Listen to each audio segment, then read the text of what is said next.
আসসালামু আলাইকুম এভরিওয়ান, আশা করি আপনারা সবাই ভালো আছেন।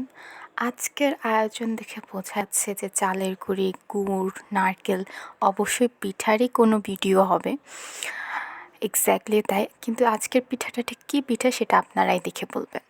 প্রথমে আমরা যেভাবে চালের গুঁড়িটাকে সিদ্ধ করে নিই সেভাবেই সিদ্ধ করে চালের পিঠা বানানোর জন্য পারফেক্ট ডো রেডি করে নেব।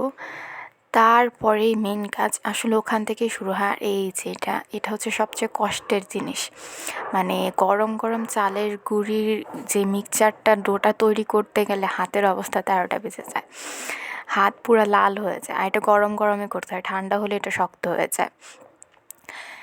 এই পিঠাটার নাম কি কেউ বলতে পারেন?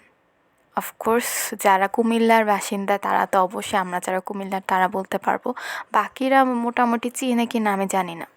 এটা আসলে সব অঞ্চলে সেরকমভাবে খায়ও না। এটার নাম হচ্ছে আমাদের বাসায় ম্যাড়া পিঠা বলা হয়।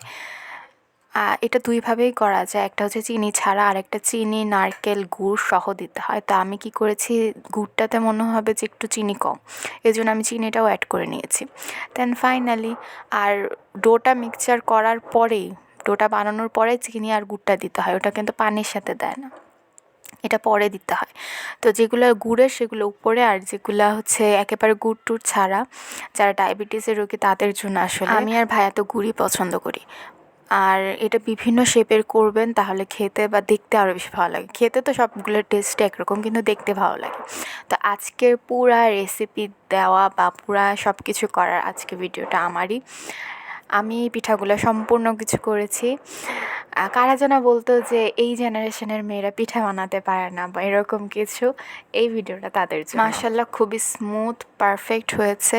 আর সিদ্ধটা কিন্তু একটু বেশি সময় ধরে, বেশি বলতে এত বেশিও না, তাহলে পিঠাটা আরও বেশি নরম হয়ে যাবে। একটা মিডিয়াম 30 কি 40 মিনিটসের মধ্যে সিদ্ধ হয়ে যায় মাশাআল্লাহ।